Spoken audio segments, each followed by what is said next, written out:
Wait.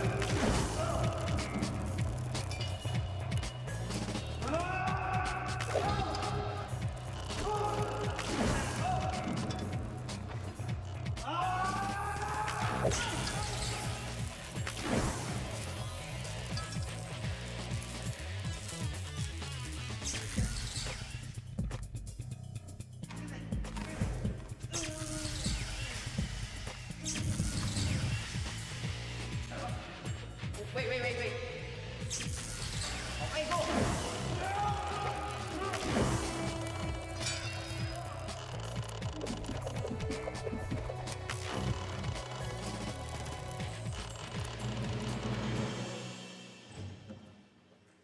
Oh, bakit magulo pa rin? Miguel!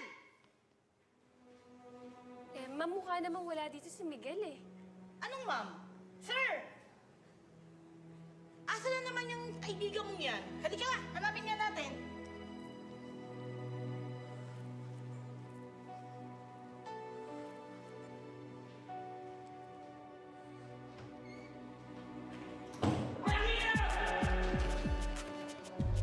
Hi guys! I wish you all. Kayo na bahala sa kanya.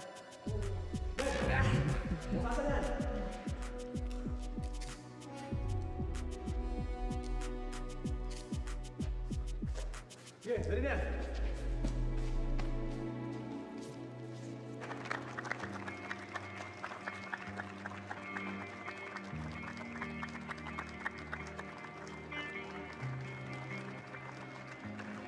Congratulations, Asikman. Job well done. Saludo kami sa'yo.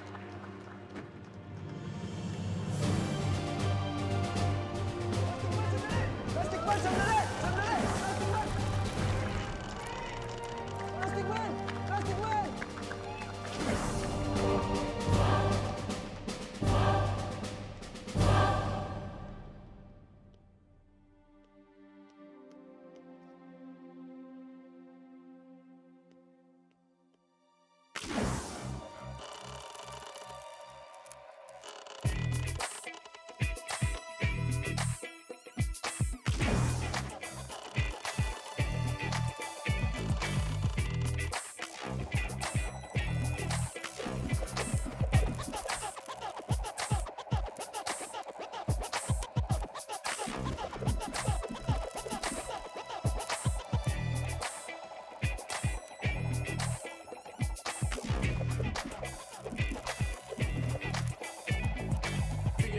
Like me flip that, cause I'm telling you fools what you wanna do, you can't defeat that. Because I'm about to flip that, little what you wanna do, cause I'm telling you fools you can't defeat my crew, I'm about to smash you, ooh.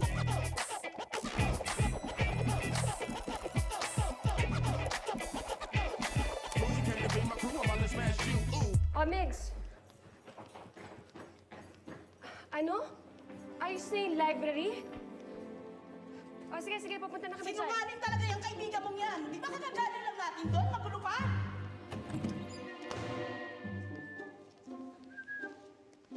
Tapos na, May. Okay ba, sir? Ma'am, okay na po pala yung library eh. Sabi niya po kanina, hindi pa. Anong ma'am? Sir!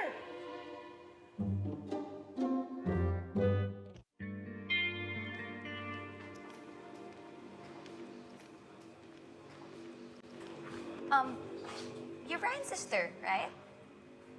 Kilala mo pala si Ryan? Basta yung mga sikat dito sa campus, hindi nakakaligtas sa akin yun. I'm Krisha, by the way. Yelena. Actually, may purpose yung paglapit ko sa'yo. Since your brother, Ryan, is part of the foreman, then ibig sabihin nun, madadala ka sa popularity niya dito sa school. Ganun ba talaga yun? Ganito yan. So, some athletic teams are gonna invite you to be their muse. Yung iba namang art classes, kukunin ka as their models. Or magiging artista ka ng mga plays dito. Unahan ko na sila, and I'm gonna invite you to join our squad.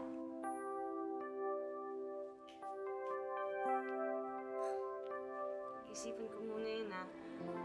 You don't have to think about it. Madali lang. You just have to audition.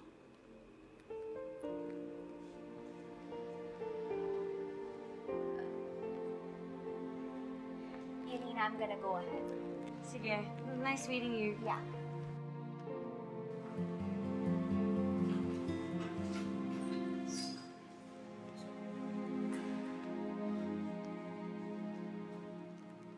Anong ginagawa mo rito? Nag-aaral. Pumapasok. Nakalimutan mo na ba na nakakuha ko ng scholarship? At dito ko napiling mag-aral? O gusto mo bang paalala ko sa'yo kung saan ako nakakuha ng scholarship? Alam mo, kahit 3 scholarship pa ang meron ka, hindi ako maniniwala makakapasok ka dito. Eh, taga-Gilead ka lang ah. Ryan, tanggapin mo na lang na itong mukhang to, eh makikita mo rito paminsan-minsan. Dito sa school mo. Na-school ko na rin.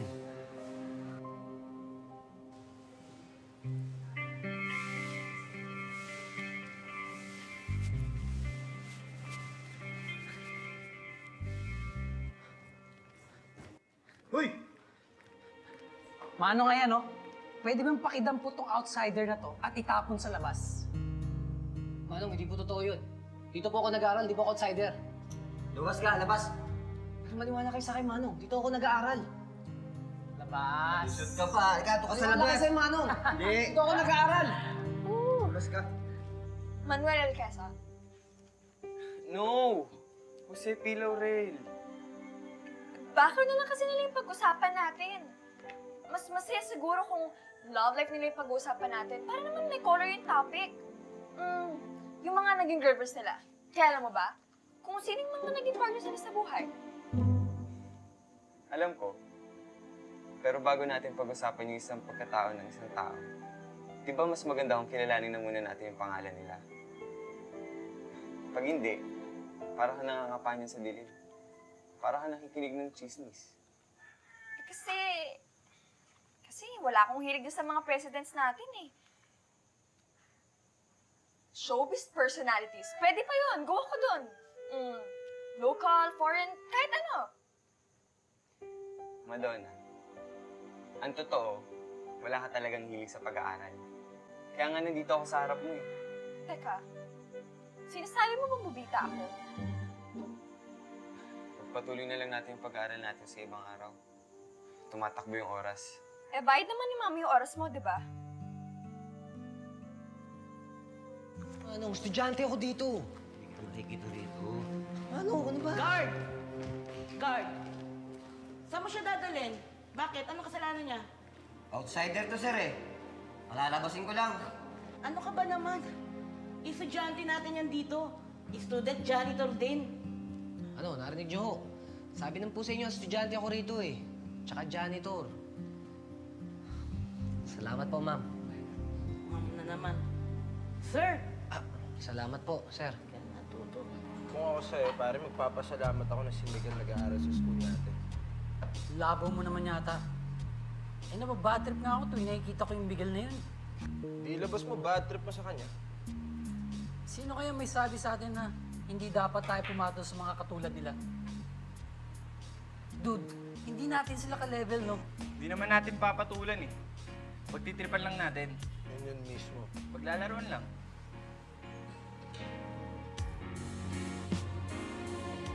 Hoy! Pare Koy! Pare Koy! Kumusta? Kumusta schooling? Obvious ba? Sobrang saya. Kasi araw-araw ko nakita si Helena. Kaya ang taas ng energy ko, pare koy! Alam mo, over sa kawae niya pagka-addict mo dyan sa Yelinang yan eh. Bakit ba eh? Masaya ako. Ikaw talaga! Maghapon ka na nga sa eskwela pagkatapos barkada pang inaatupag mo. Hindi ka naman nahiya sa akin. Ako na nagbabantay sa tindahan. Wala kang naitutulong sa negosyo natin. Hala, uwi! Magtrabaho ka! Okay, pare Hindi koy. ka ba nahihiya sa akin? Puro ako na lang ang gumagawa. Wala kang pinatupag kung hindi barkada. Hindi ka ba nahihiya sa akin? Sa bahay.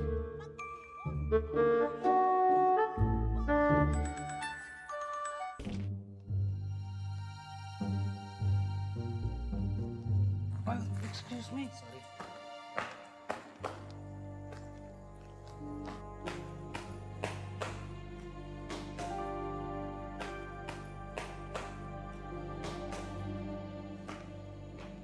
Oops, sorry ah. Hindi, okay lang. Madumi. Okay lang. Hindi, okay lang yan. Ako na bahala rito. Gusto mo? Salok? Ay, Ryan, be considerate naman. Kanina pa napapagod yung student janitor sa kakapolish ng floor. Huwag mo naman dagdagan. ano bang pake mo? Eh, trabaho naman niya yun eh. Bakit? Trabaho mo rin ba magkalat?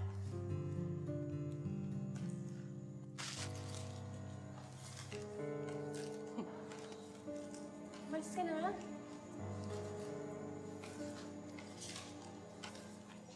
Ikaw naman, Migs. Hindi ka man lang marunong magalit. Ginagago ka na nga nun, pangiti-ngiti ka pa dyan. Ayoko kasi mabadrip si Bayaw eh. Kaya okay lang na ako mga dumampot na mga kalat niya. Ah, ganon. So, nag-enjoy ka maglinis. Yung pala gusto mo? Eto. Sandy!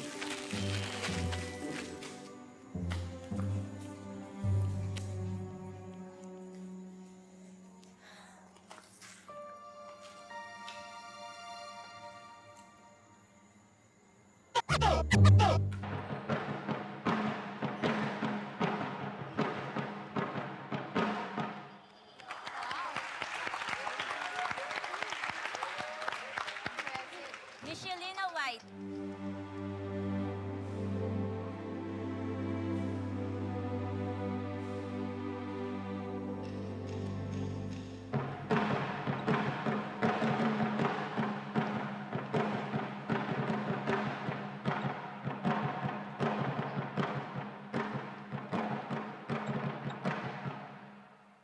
That was good.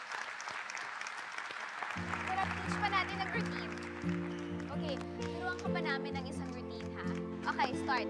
1, 2, 3, go!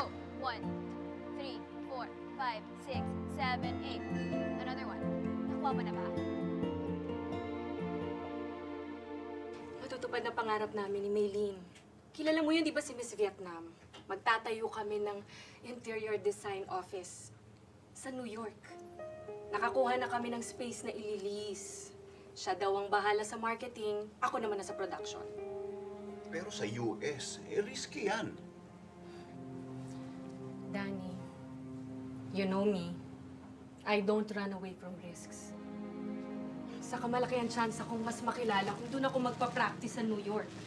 Dumating na tong chance na to, hindi ko napapakawalan.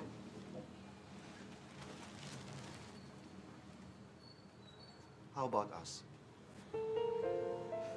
Well, this is the time to prove na kahit long distance ang relationship, it will work. No. Kung nasaan ka, nandun ako. Eh, papaanong work mo? Pwede naman ako maghanap ng trabaho dun eh. Ang importante, magkasama tayo. Binobola mo ba ako? Susan, ikaw ang buhay ko. Kung nasaan ka, nandun ako.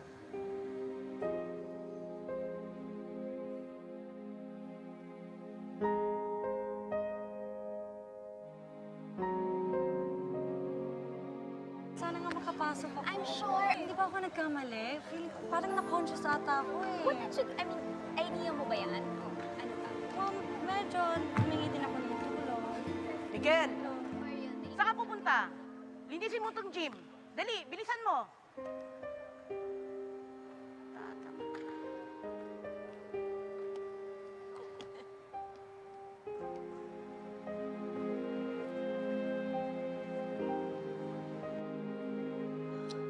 Hindi lang dumating si Mr. Dakoy ko eh. Kontrabida. Sino bang kontrabida? Si Mr. Dakoykoy o si Ken? Pareha sila. Alam mo, wag mo na nga idamay si Mr. Dakoykoy dyan sa inis mo. Pinayagan ka na nga na maging student janitor dito eh. Don't forget that, Migs. And pwede ba, kalimutan mo na nga yung yalinang yan? Eh bakit hindi ka pa tumitigil sa pagbabawal sa akin kay Yelena? Alam mo, mahina pa talaga yung pick-up mo. Talagang nagmamanhid-manhiran ka lang. Hindi mo ba nakita kanina, nagkakagustuhan na si Yelena at si Ken? Migs, wala ka ng chance sa kanya.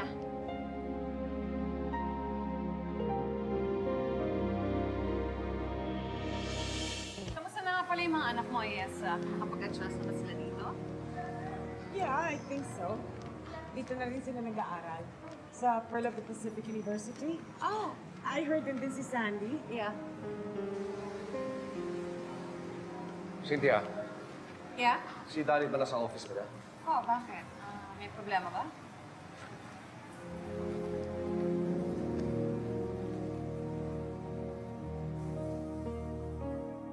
So, totoo palang naririnig kong magmamigrate na kayo ni Susan sa States? You know what, Danny? Very efficient yung papatakbo mo ng production department. And to tell you honestly, wala akong nakikita pwede ipalit sa'yo. Now tell me, what would change your mind? Para hindi ka na mag-resign. I'm sorry, sir. Buo na ang loob ko eh.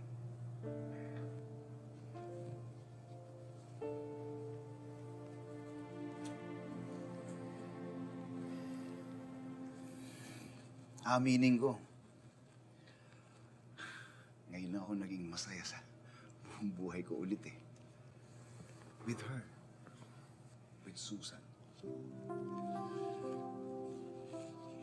Tumatanda na ako pero gusto ko naman sana maging masaya itong mga huling taong ko sa mundo. Hindi ka na ba talaga mapapigil? Alam mo, Dr. Evilon, nasabi ko na kay Susan na kung nasaan siya, nandoon din ako. Baka tumatawa ka sa sasabihin ko, pero only death can separate us.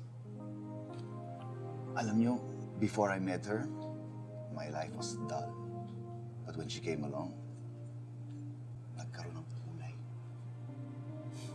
Naging masaya. Susan is my butterfly.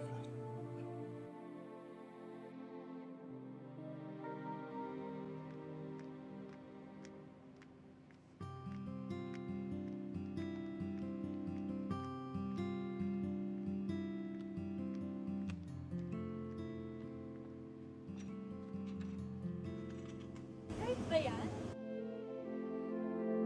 Mahayaan mo na lang yan. Tara na. Let's go.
Sasabihin ka?